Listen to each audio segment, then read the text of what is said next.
Assalamualaikum warahmatullahi wabarakatuh. Halo, jumpa lagi bersama saya Bahtiar Mufi. Baik Bapak Ibu, pada video kali ini admin akan memberikan informasi yaitu terkait pengumuman final, yaitu pengumuman Pasca Sangga Seleksi P3K Guru tahun 2022. Nah, jadi baru saja ini ada beberapa pelamar yang sudah mengecek Bapak Ibu. Jadi Bapak Ibu silahkan cek di akun SSCSN masing-masing pelamar, ataupun Bapak Ibu bisa cek di website guru-p3k.kemendikbud.go.id. Nah, jadi Bapak Ibu silakan login di akun SSCSN masing-masing pelamar, kemudian Bapak Ibu masukkan NIK dan juga password. Nah, ini dia Bapak Ibu, baru saja tampilan di akun SSCSN masing-masing pelamar terkait pengumuman Pasca Sangga P3K Guru tahun 2022. Ini adalah tampilan pelamar yang lolos, yaitu selamat Anda lulus seleksi P3K Guru 2022. Tahap selanjutnya adalah pengisian daftar riwayat hidup. Jadi Bapak Ibu silakan pantau di akun SSCSN masing-masing mulai besok untuk pengisian daftar riwayat hidup bagi peserta yang lulus. Untuk diusulkan penetapan nomor induk P3K, harap memantau jadwal pengisian daftar riwayat hidup. Nah, ini tampilan bagi pelamar yang lolos. Jadi langkah selanjutnya tinggal mengisi daftar riwayat hidup di akun SSCSN masing-masing pelamar. Kemudian tampilan berikutnya ini adalah pelamar yang tidak lolos Bapak Ibu. Anda tidak lolos seleksi CSN 2022 P3K Guru. Masa sangga sudah berakhir. Anda sudah pernah menyangga, silakan tunggu jawaban sanggahan Anda. Nah, ini dia Bapak Ibu, ini adalah alasan sangga dari pelamar mengapa dinyatakan tidak lolos. Nilai afirmasi sertifikat pendidik belum ditambahkan. Mohon pencerahannya, terima kasih. Kemudian dijawab Bapak Ibu oleh panitia seleksi CSN tahun 2022. Sertifikat pendidik akan diperhitungkan sebagai afirmasi apabila sudah diupload pada saat pendaftaran.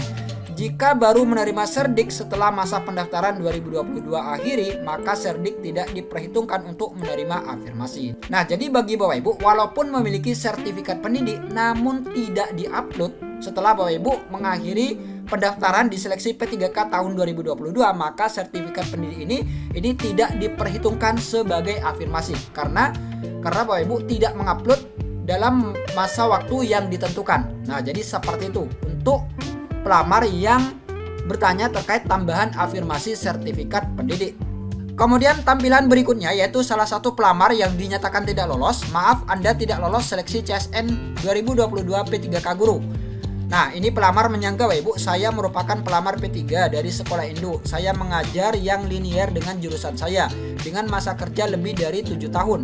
Namun saya dinyatakan tidak lulus TP, padahal nilai saya tinggi dan formasi tersedia, namun diisi oleh P3 dari sekolah lain. Nah, kemudian dijawab Bapak Ibu oleh panitia, nilai observasi. Nah, jadi untuk P3 ini kan observasi Bapak Ibu, yaitu penilaian kesesuaian yang dilakukan oleh KS, kemudian Korwil ataupun pengawas dan lain sebagainya.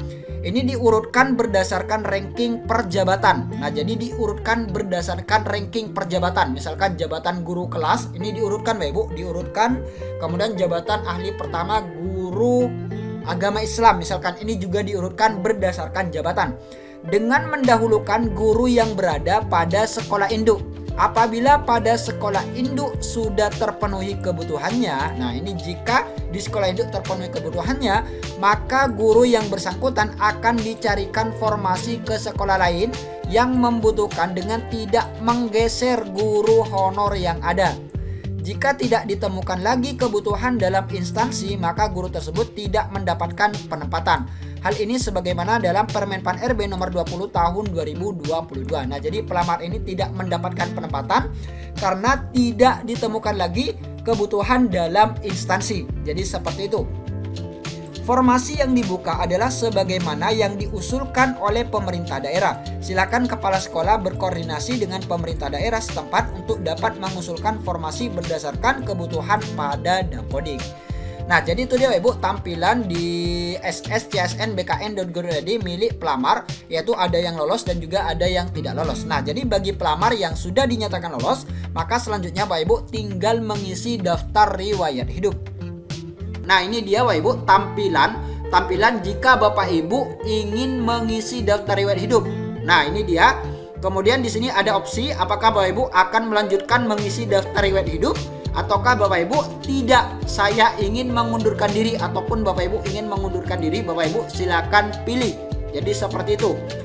Selanjutnya, jika Bapak Ibu memilih jika Bapak Ibu memilih daftar riwayat hidup ataupun mengisi daftar riwayat hidup, selanjutnya Bapak Ibu akan diminta untuk mengisi data-data yang ada di akun SSCSN masing-masing pelamar. Yang pertama ada data perorangan Bapak Ibu. Nah, ini dia data perorangan yang pertama. Nah, ini dia tampilannya. Di sini ada nomor induk kependudukan, nama sesuai ijazah, nama KTP, kemudian tempat lahir, agama, email, ponsel, dan juga di sini ada biodata diri Bapak Ibu, seperti kecamatan, kabupaten atau kota, jalan, kemudian tinggi badan, berat badan, warna rambut, dan lain sebagainya.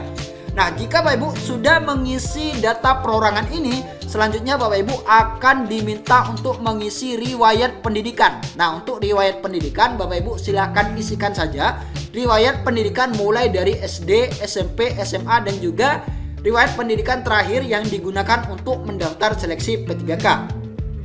Selanjutnya setelah riwayat pendidikan Bapak Ibu akan diminta untuk mengisi riwayat pekerjaan. Nah, jadi Bapak Ibu silakan masukkan saja jika memiliki riwayat pekerjaan. Selanjutnya Bapak Ibu diminta untuk mengisi riwayat keluarga. Nah, ini seperti ibu, orang tua, adik, kakak, dan lain sebagainya. Bapak Ibu silakan isikan saja sesuaikan dengan data yang ada. Selanjutnya organisasi Bapak Ibu jika memiliki organisasi bisa dituliskan. Kemudian yang terakhir yaitu Bapak Ibu diminta untuk mengunggah dokumen. Nah, jadi tampilannya seperti ini Bapak Ibu untuk unggah dokumen. Nah, ini dia Bapak Ibu, ini dia dokumen yang nantinya akan diunggah oleh pelamar yang melakukan pengisian daftar riwayat hidup. Yang pertama adalah file scan surat pernyataan 5 poin. Nah, jadi Bapak Ibu silakan membuat dokumen terlebih dahulu. Selanjutnya Bapak Ibu di scan. Selanjutnya Bapak Ibu unggah seperti itu. Kemudian yang kedua file scan surat keterangan SKCK. Bapak Ibu juga membuat SKCK kemudian diunggah. Kemudian daftar riwayat hidup. Nah, daftar hidup yang sudah diisi tadi Bapak Ibu unggah. Kemudian bukti pengalaman kerja. Kemudian ini apabila memiliki Bapak Ibu, jika tidak memiliki maka tidak perlu diunggah. Kemudian file scan surat keterangan tidak mengkonsumsi narkotika. Kemudian surat keterangan sehat jasmani dan rohani dari dokter. Kemudian scan ijazah pendidikan asli Bapak Ibu. Kemudian transkrip nilai asli juga di scan. Ini maksimal 1000 KB. Kemudian file scan surat lamaran, Bapak Ibu diminta untuk menulis surat lamaran, dan untuk surat lamaran ini disesuaikan dengan masing-masing instansi yang dilamar. Kemudian file scan foto formal terbaru, latar belakang merah, ini maksimal 500 KB. Nah, jadi itu dia Bapak Ibu. Itu dia berkas-berkas yang nantinya akan diunggah di akun sscsnbkn.go.id ketika Bapak Ibu melakukan pengisian daftar riwayat hidup. Nah, selanjutnya setelah Bapak Ibu selesai mengisi daftar riwayat hidup, selanjutnya Bapak Ibu akhiri proses pengisian DRH. Nah, jadi pengisian DRH ini sudah tinggal mengakhiri saja. Baik Bapak Ibu, itulah sedikit informasi dari admin. Semoga video ini bermanfaat. Wassalamualaikum warahmatullahi wabarakatuh.